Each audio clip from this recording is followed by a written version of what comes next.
Hi there guys, welcome to this podcast. It's going to be about Milton Keynes versus Sunderland. Many apologies, I haven't been able to podcast over the last couple of home games. Two good wins against good sides in Portsmouth and Bristol Rovers, scoring 6 goals in the process. So there's definitely been an upturn in form recently, which is positive to see, and the way they're playing is much more expansive, much more possession based than what it was previously. Obviously Sunderland are probably arguably the biggest side in the division. They've had a good run of form recently. They've also had a very good result against Wycombe, winning 4-0 at home. So it should be a good game. I would imagine MK will probably take a point from the game, but Bristol Rovers and Portsmouth were both higher in the table than Sunderland are right now, so there's nothing to fear. It'll be interesting to see the 3 new loanees. No, it's 2 loanees and 1 permanent signing that MK have made. Carlton Morris is probably the most likely one to start, but we will obviously wait to see what happens there. 2 games, if you've not been playing week in, week out, they played last week, and on Tuesday might be a lot. But like I said, we'll see what happens. It's absolutely beautiful day. Really perfect football out there. It's a little chilly, obviously, but there's no rain. It's actually quite refreshing because it's been pretty miserable the last few weeks. So fingers crossed for a good game. What will happen will happen, and I think that ultimately, long term, over the course of the season, the future of where MK go in terms of staying up or pulling out of the relegation fight won't necessarily depend on games like this, but more so the home game against Rochdale, which is in a week and a half's time. That's a really important game. So yeah, I'll see you guys after the game, and obviously what I'd like to discuss more about what I've seen in general, because I've not blogged on the last couple of home games I've seen. So we'll see whether they're able to put that kind of style onto Sunderland, who are probably one of the form teams in the division. I've not seen a form table to know whether or not that's 100% true or not, but they've won a few games recently. Phil Parkinson is renowned as frankly being a bit of a long ball merchant, so we'll see whether they play in that manner. Obviously Sunderland have just signed Kyle Lafferty, who's scored 20 odd goals at international level for Northern Ireland, and has played at a high level before. We'll see what happens. We'll see what happens with that, whether or not he's match fit enough to start. I would imagine he would probably start from the bench. I have no idea about his match fitness, so it's a bit of a risk if your team's been winning to change it all around. For a guy who may or may not be match fit, I don't know, but we'll see. Sunderland have some very good players. I mean, I somebody like Aidan McGeady should not be playing at League One, but at the end of the day, Sunderland didn't go up last year, so they're in League One for a reason, and we will see where we go. Anyway, I've been waffling now for a little bit too long, and like I said, we'll see you after the game. Hopefully, it'll be a good game, and we'll see what the result is later on.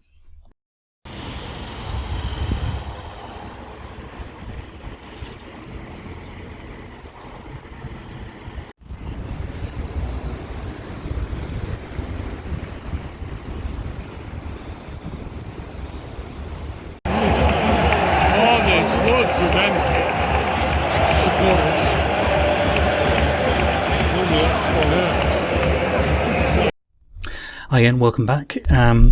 So the match is obviously finished now, back home. One of the nice things about being here is obviously get back so quickly, which is quite nice. But anyway, Sunderland won the game 1-0 thanks to a late strike by Lyndon Gooch. It was, you've got to give credit where credit's due. It's a very well taken goal. So, see the match itself. Alex Gilby was named in the original starting lineup for MK, but actually David Kasumo was in there, which was interesting because it must have meant that there might have been an injury in the warm-up. It kind of seemed to, I wouldn't say knock them out their stride, but Gilby has been a really important player of late for MK, so that was obviously a little bit of a blow. Hopefully it won't be too bad. His replacement, Kasumo, I don't think he played particularly well. I've seen him a few times, obviously, this season, and that was easily the worst performance I've seen him put in. I think he was relatively lucky quite early on because he put in a tackle after about a quarter of an hour, which wasn't a great tackle. And I think, I mean, obviously I only see it once, but it didn't look particularly controlled, and I think on another day he could easily have seen a different colour other than yellow. I mean, from a football game perspective, I mean, it was a bit of a relief because I think it would have been a bit of a stroll in the park for Sunderland had that been a red card, and it would have made for a pretty miserable viewing. Although not obviously if you're a Sunderland fan, but that is what it is, right? First half, I think, despite that fact, MK were the better side. I don't think it was particularly great quality. Chances were few and far between. Sunderland had a good chance and MK had a good chance, and that was about it. I think there was maybe one shot on target, and it just wasn't particularly great there. But I think if MK had a lot of the ball, and you'd have to say they probably shaded it, but certainly you wouldn't say they deserved to necessarily be ahead at half time. However, you would have to say that the second half, Sunderland looked like they had a complete. They'd been on the receiving end of a hairdryer, I think, because they flew out the traps, and how they didn't score early in the second half, where they had two off the line, I'm not quite sure. I mean, after that, MK had periods where they had a couple of corners and whatnot, but they never had great chances, and there wasn't the control in the play that there was previously. Everything seemed a little bit rushed. Sunderland were very quick, and MK gave the ball away a lot. It seemed like Sunderland's midfield had got into a space in between MK's back lines, and while they were trying to pass through it, MK were giving it away a lot, which therefore was building up momentum for Sunderland. And they had lots of corners second half. They had lots of set pieces. You've got to remember that MK have conceded a lot of goals from set pieces recently, and they looked dangerous. Obviously, the goal was, like I said, extremely well taken. It was I don't know exactly how far out it was. It was the other end of the stadium and other side of the stadium to me, but it was a very well taken strike and worthy of winning pretty much any game. I mean, I would counter that by saying that if that is what it takes for a side like Sunderland to be, winning at Stadium MK, then MK must be doing something right. So. Obviously, it was relatively tight for a long time, and I think, obviously, I mean, you want to win the game, but you have to always kind of, have a dose of reality. I know football is sometimes a bit romantic and this, that, and the other, but at the same time, Sunderland are. Arguably, I say arguably, but I mean, they should be the biggest club in that division. And if they went up, they would be one of the biggest clubs in that division. And that tells you that if, the fact they're playing in League One, that they should be a force to be reckoned with in this league. And, like I said, the league above it. They should be able to produce a team that is very, very competitive and is capable of challenging at the highest end. And, that is where they probably are going to possess that little bit of extra quality or they should possess a little bit of extra quality that other teams do not. And, you can see that with the likes of Maguire and Gooch, and that they brought on Lafferty at the end, all of whom are proven championship players. You've got the right back, O'Neill, who whenever I've seen him, I must admit, I've never seen him in the flesh before today, but whenever I've seen him on the box, he's always looked a very good player. They've got, and they should have, a lot of strength in depth in this league, and you can understand why their fans are frustrated. If because on Boxing Day they were 13th in League One. That's just a joke, isn't it? But obviously they've gone on quite a good run since then. Having said that, they didn't resemble a team that beat Wycombe 4-0 at home. They must have played extremely well that day, or Wycombe must have had an off day. But they certainly possessed a bit extra quality in areas that MK did not, and that's understandable. And you have to remember that in this division, attendance-wise, MK are one of the bigger clubs. They average a shade over 9,000, I think. People may mock them because in a big stadium, had 9,000 and 30,000 seat stadium doesn't look very much, but actually at this level, it's a very good crowd. And you can say what you want about it, but there's still most other clubs at this level probably get 6,000. But Sunderland get 30, so it's 3 times the budget. And it should tell, it should tell. And it did, obviously, with the goal. I think even without that, it would have been hard on Sunderland if they hadn't won the game, because they did have those chances off the line. MK really didn't do very much in the second half, and they clearly controlled it and were the better side second half by quite some distance. Now, I think, like I said, you always got to temper things and say that the MK players tried very hard. They were organised. They had opportunities where they could have created something. They had a number of corners and didn't look dangerous from any corner. The delivery from them was poor, and then they tried to play short, and I don't think any one of the short corners worked and was a wasted opportunity to attack. I'll say a couple of things that Gladwin looked miles off the pace. From what I've seen, I've only seen that cameo. He didn't look very good. It will be interesting to see how he does going forward. You would normally have brought on, if fit, Reeves maybe in that instance, and from what I've seen from Reeves, he was a far better player than Gladwin is. But obviously, he's played a lot more minutes. We will have to see going forward, won't we? He needs to get match fit first of all, and I would suggest we only judge him when he's match fit, or at least fit enough to be up to the speed of games. But when you're bringing somebody on to influence a game when you're 1-0 down, actually I think right now you want a bit more than that, than what he was giving. He was a bit disappointed, really. Is it more? I've had a complete mind blank. The new striker who scored against Coventry, I said I had a complete mind blank on his name. He looked alright. He didn't really influence things as much second half, but then I don't think any of them did really.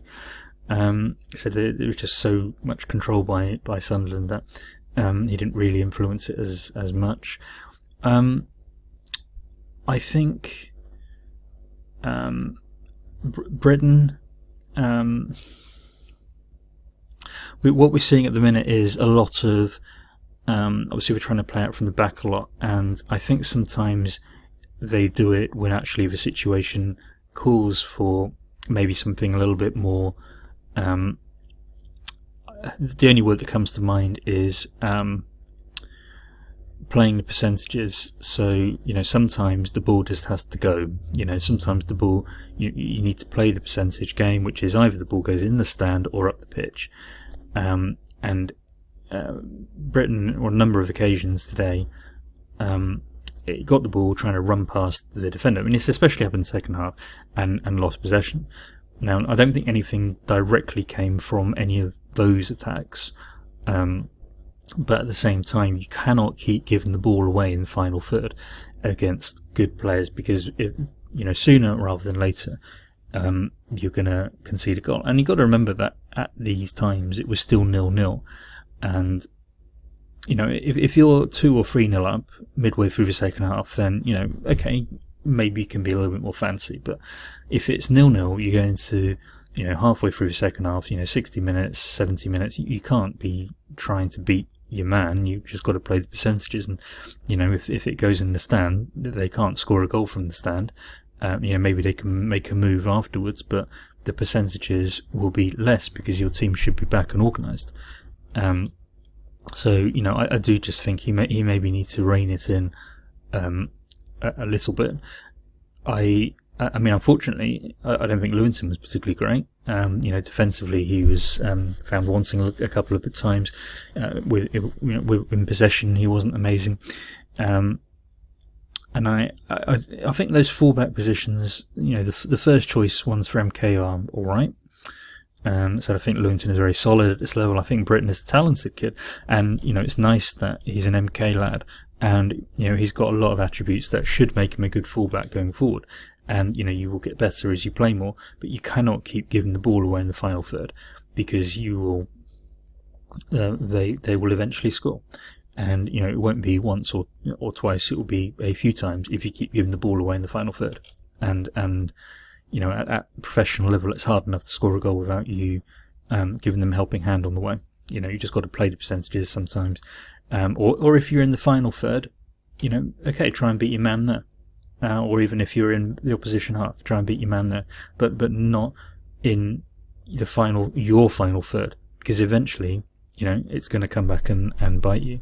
And there are times when, okay, you're trying to play out from the back, but it's got to be quicker, because otherwise the striker is going to be on you, and ultimately, if you're playing at centre back, you are probably, with the best will in the world, not good enough on the ball to be faffing about with it. Get rid of it. It needs to go up the park quicker. And I have no issue with playing out from the back, but it's got to be done in the right way. And eventually, I don't think they've conceded a goal from it yet, but I mean, it's going to come, isn't it? Where a sloppy pass will lead to an opportunity, and it won't be great. A couple of things past that. I mean, obviously Sunderland bought a nice big following today. For the most part, they supported their team very well. Credit to those guys. It must have been a pretty harrowing last few years. I mean, it's MK have had one relegation fight right now, but Sunderland have been a poor side for a long time, both in the Premier League, and then I think they went down to the Championship and were immediately fighting at the bottom there. And then, like even last season in the League One, that you'd be expecting to challenge for the title, and I don't think really ever were really challenging for the title. But I can't say I paid massive amounts of attention to it, but at the end of the day, those guys have had a tough few years. It was a shade disappointing. Obviously, when they scored, we had a few idiots come on the pitch. I mean, it's always amazing how football team tends to bring out these people. I mean, showing a passion by supporting the team is absolutely fine, but being an idiot is not fine. And just going, oh well, it's football, therefore I can be an idiot, is just complete, lacking in taking responsibility. You can support your team. Why do you have to behave like an idiot? Just, you scored a good goal, celebrate. You don't have to be a complete idiot. And no, I realise I've said it multiple times now, but, it being a football match is simply not an excuse. You're an adult. Grow up here. Take responsibility for what you're doing.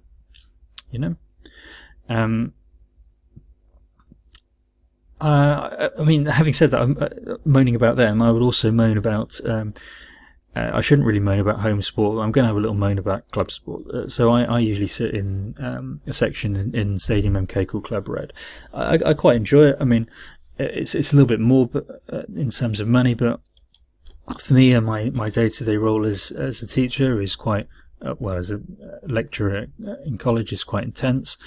It takes up obviously quite a lot of my time during the week and in week evenings. I'll get the word out in a minute. And I quite like being able to go to the game early, and I can have something to eat and a pint of beer, or maybe two if it's a special day or whatever. And watch the game. It's quite nice. It's comfortable. I like that. And I really don't care if people agree with the fact that it's Milton Keynes or not. I mean, I'm a Milton Keynes lad, so whatever. I don't care. I pay a lot of taxes, so I can do what I want. Anyway, it seemed to be very full in Club Red today, and that's great. That's wonderful. But I've got no issues with obviously people finding seats and whatnot, but it's, let's say for example, start of the second half. It was like when they first opened up Wembley, and you got this posh bit where people pay for like season tickets and for all the games, and it covers all the England games and all the games at Wembley and whatever. And they used to start second halves and nobody was there, and it was like, well, where are they? And it was a bit like that today. It was like they started the second half, and given it was pretty full where I was sat, there were a load of people that weren't there. We had people coming back to their seats all the way through the second half, pretty much up to the 60th minute. There were people taking their seats after half time. It's like, what are you doing? I mean, obviously you pay your seat, you do what you want, but I just do not get this. It's not a cheap ticket in Club Red. It's I think it's about 30 quid, maybe 32 quid if you're not a season ticket holder. Maybe if you're getting a free upgrade from around the other parts of the stadium, it's obviously not that. It's a free upgrade. But if you pay 30 quid for a ticket, why are you not watching the game? Watch the game. And also, it's really frustrating because I'm sat there trying to watch the game, and I'm either having to get up out of my seat to let people through to take their seats when you're talking about the 50th, 55th minute or whatever, or rows in front of me having to get up, which means that they're blocking my view. I mean, there was a guy who twice went for the toilet mid-half. I mean, what the hell? Go in half-time. Go 5 minutes before the start of the match. It's not difficult. I mean, I would be pissed off with my students doing that. Go before the start of a lesson. It's not difficult. All of this. Oh, I didn't need it at that point. Well, actually, if you go, then you can go. I mean, it's not Anyway, I just found it very strange, and after a while, it's not like one or two people do it, fine, whatever. But there were so many people do it. It's like, what are you doing? Anyway, so you pay your ticket, and ultimately it was their decision as to what they do with it. That you can sit, you can pay 30 quid, and you can go and watch the game from inside the bar, inside the Club Red if you really want to. Quite why you would do that, I do not know. Other than the fact you can watch the game with a beer, but it's not remotely the same. I mean, I can go, I can watch any game with a beer. So if I want to actually physically watch it, it's just much better. That's just my 2 pence. I'm sure the football club will be very happy with them supping £5 pints of Stella and paying 30 quid for the privilege to do that. Anyway, you're cool. Going forward, like I said, I think in terms of where you go next, losing against Sunderland is no disgrace, and those type of results will not define the season. And you can look back and say, well, they beat Portsmouth and they beat Oxford and they beat Bristol Rovers, all of whom were doing very well, and that's great. And I would temper the thing by saying, actually, I don't think Sunderland were that much better than any of those. But anyway, the future games in the next 6 weeks or so, they've got a number of games coming up, MK, that are potentially winnable. So you've got Rochdale, you've got Wickham. Now, Wickham obviously have been top for a while. I think Oxford are top now. You have to say that that's a game that ultimately MK could pick up something from, irrespective of the fact that Wickham are still probably in the top 6. I would have thought. They've begun to stutter. It won't be an easy game. but I think they can target that one. They've got Rochdale, they've got AFC Wimbledon away in mid-February. All of these are games that are going to be really important. I would imagine that the Tranmere game must be reasonably soon, because the first game was in September. They got Lincoln away. Obviously, Lincoln will be a tough game, but they're mid-table. There's no reason why they can't go there and get something. So, there's none of these teams that are around the top, and you have to kind of think that obviously the run-in is going to be important, because they got Ipswich away last game of the season. Really, they need to be safe by then, because that's going to be a really, really tough game. And you do have to start thinking about that. I mean, at the end of the day, you've got 26, 27 games now. It won't be long. Easter won't be long, and then all of a sudden you have these massive games, and then we'll be nearly there. I think MK have shown enough for me that I think they will pull away. I think they'll do enough to pull away, and the teams around them are quite poor. Tranmere keep losing. I think Southend won today, but it's only their second win of the season. Bolton lost again. I think they're gone. And if they finish fourth bottom, even below Wimbledon, because Wimbledon won, so I think they're ahead of that. And some people may not be happy with that, but the most important thing today is most important thing this season is MK stay up. If they finish fourth bottom and there's 10 points between them and Tranmere, well, that's the way it is. But I do think they'll pull away. I think they've shown enough that they will get the results. Sunderland should be there thereabouts. I think it's pretty poor league. There's no, especially with the resources they have, they can bring in, players with that bit extra quality so they can win these tight games. That is the way it is. Anyway, thank you for. I mean, sorry, I was just about to say bye, but I think that I will just make a point that since Martin has come in, obviously the way MK have played has been markedly better, and I think that if you started the season now, I don't think there is any way that anybody would put them in the relegation mix. And I mean, it's just the situation you find yourself in. If they go down and they retain some of the players that they have now, I say some because some will invariably move on, they will walk League Two next season. But you would think that they'll pull away, and if they go to Tranmere and win, then that could be 5 points. Anyway, I'm rambling. So yeah, thank you for watching. I hope to see you soon. Enjoy your evening, and whatever you're doing, keep well ahead of the future. Thank you. Bye bye.